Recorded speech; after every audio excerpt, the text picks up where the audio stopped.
Bonjour les amis, j'espère que vous allez bien. On est au petit déjeuner et je voulais vous dire qu'il n'y aura pas de vidéo avant lundi prochain. Il y aura juste les accompagnements et puis l'astrologie, ce qui est déjà beaucoup, c'est plusieurs heures par jour parce que je suis très fatigué. J'ai besoin de me reposer. Je vous mets une petite vidéo à la suite du Rav Dinovitch pour vous expliquer la chose suivante. La clé de tout ce qui se passe en ce moment, c'est Édom et c'est les Khazars. C'est-à-dire les descendants des anges déchus, les Amourites. Tant que vous n'aurez pas compris qui y a derrière les anglo-saxons, qui y a derrière Rome, la Grèce, etc., derrière Babylone, derrière la Médo-Perse, derrière l'Égypte, etc., qui y a derrière, c'est-à-dire les Édomites, vous ne comprendrez rien. Ces 7 empires édomites, les 7 empires sataniques. Il va y avoir une petite 8e corne à la fin, qui est le Kamsouk, avec, l'Antéchrist et tout ce qu'on nous annonce. De l'autre côté, il faut comprendre qu'ils sont les Khazars. Les Khazars, ils ont des données biométriques qui sont différentes des nôtres, anthropologiques qui sont différentes des autres, et c'est une autre humanité, une semi-humanité, ils sont différents de nous. Ils le savent, Hitler voulait aller à la recherche de ces extraterrestres, disait-il, par la société Vril, qui étaient leurs ancêtres, et Hitler se sentait une autre race parmi l'humanité, et c'est tout à fait vrai. Sauf qu'ils se pensaient une race supérieure, alors qu'ils sont plutôt une race inférieure, c'est-à-dire des gens extrêmement méchants et sans affect. Eh bien, cette humanité, on va bientôt, on va bientôt, salut. Voilà, désolé, on est au petit déjeuner. Cette humanité, on va bientôt s'en débarrasser parce qu'elle est méchante. Ce sont des gens qui sont méchants. Voilà. À très bientôt, à lundi prochain. Bye bye. Mot du Malbim. Quand Ishmaël va se rendre compte qu'il est en vérité manipulé par Édom, et que le but d'Édom est qu'une fois que Ishmaël aura fait le sale travail, Édom va lui dire va te faire voir maintenant, toi aussi.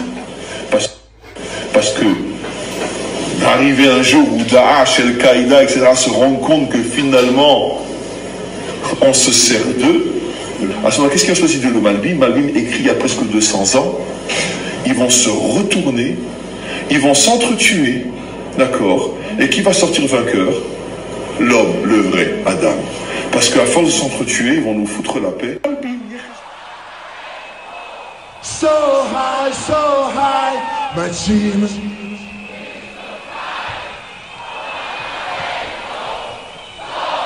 So high, my dream. So high, my dream is to fly over the rainbow so high. Champions of God. See you soon. Peace.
Bonjour les amis, je suis Pascal Trefingui, nous sommes à Bahia au Brésil et aujourd'hui nous allons parler de la Bible de Kolbring.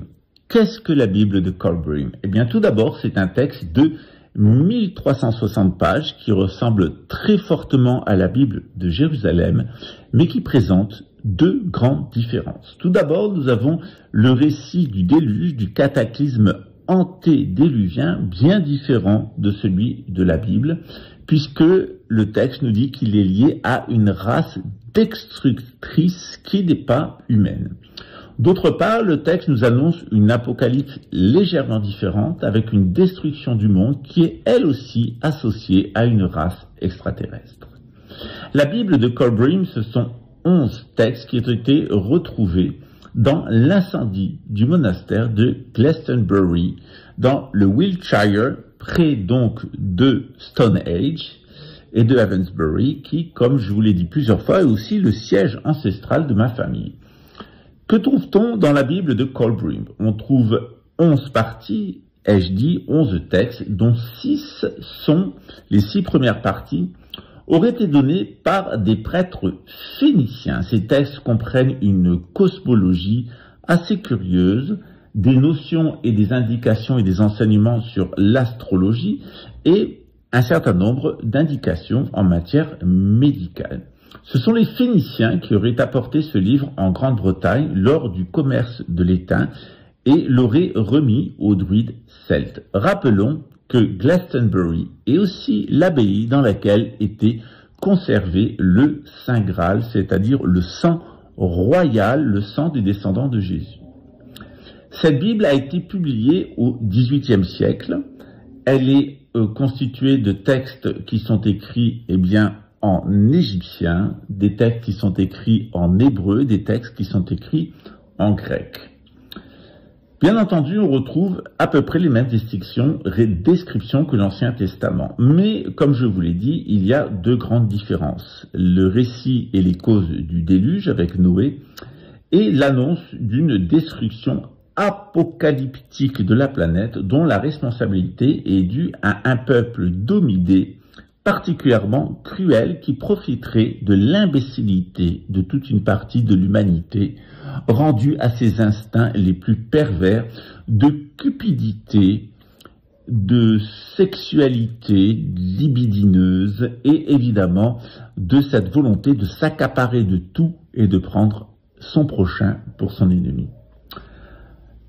La Bible de Colbrim nous annonce que, arrivé une certaine époque, sous l'influence de ces extraterrestres, des savants fous se mettront en tête de produire des mutations génétiques plus horribles les unes que les autres. On verra des hommes porcs, des hommes volants, des hommes serpents, des hommes poissons.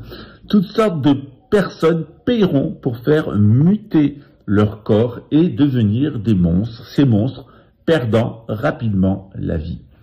Ces années seront précédées, ces années de mutation génétique seront précédées par des années d'hypocrisie, de confusion des genres, de fusion des langues autour d'une langue qui sera la langue de la Grande-Bretagne.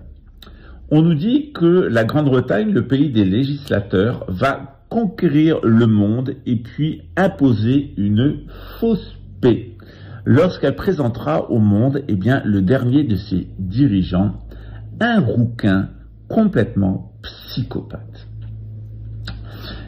Le texte nous annonce que la nation qui alors siégera en Grande-Bretagne maîtrisera les mers, dominera pendant un certain temps et puis tombera dans un temps de confusion générale, civile et militaire. Tous les repères de famille seront perdus, les enfants seront idiots, se complaisant dans l'oisiveté et des jeux puérils, les cœurs seront serrés, la richesse sera partout, mais la pauvreté spirituelle sera criante. Et c'est dans ce monde où les hommes deviendront des femmes, les femmes deviendront des hommes, où tout le monde voudra parler une même langue, où les pauvres vivront dans des palais et les riches transformeront jusqu'à leur corps et leur genre, qu'un terrible tremblement de terre frappera la terre. Tout d'abord, ce sont les animaux qui s'affoleront en tournant en rond, et puis petit à petit, le temps se déréglera, des inondations apparaîtront, des séismes très importants jusqu'à l'apparition d'une grande fumée qui ceinturera toute la terre et la destruction sera partout.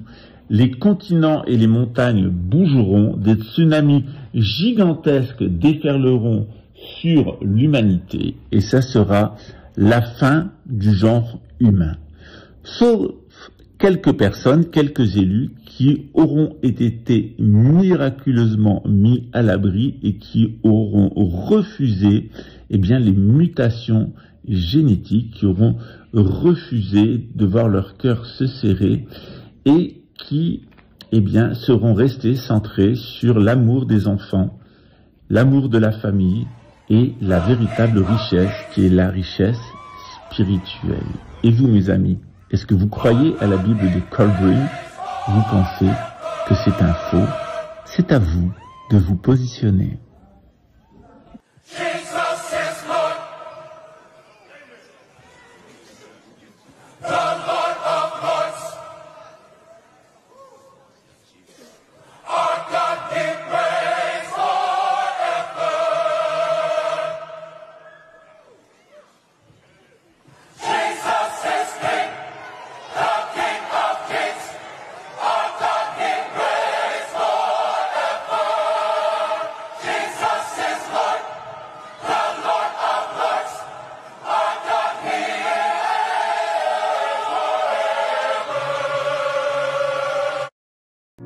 De Paris à Marseille, je te découvre. Mon cœur bat pour toi, ma douce France. Dans chaque ville, dans chaque rue, je ressens ton âme, ta vertu.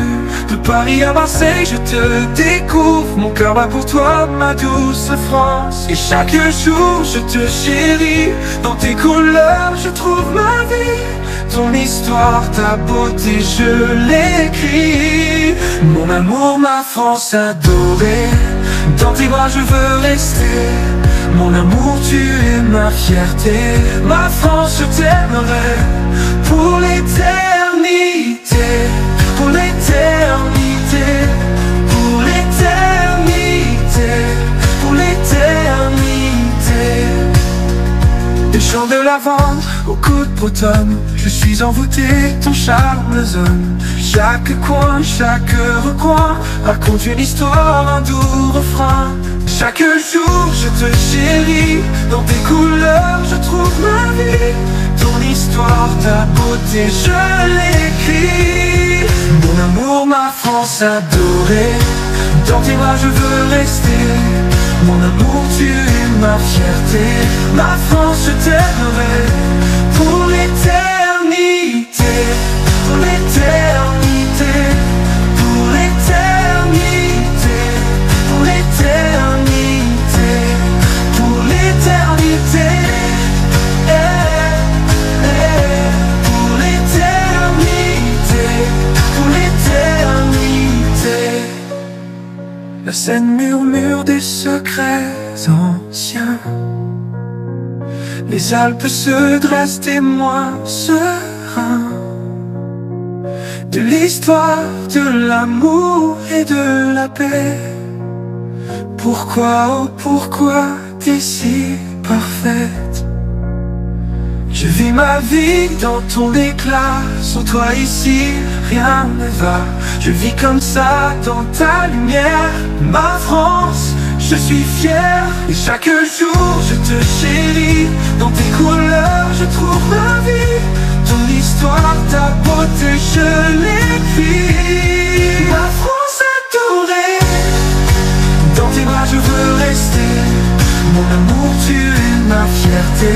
Ma France, je t'aimerai pour l'éternité. Pour l'éternité. Pour l'éternité. Pour l'éternité. Pour l'éternité. Pour l'éternité. Accord, murmure des secrets anciens. Les Alpes se dressent témoins sereins de l'histoire, de l'amour et de la paix. Pourquoi, oh pourquoi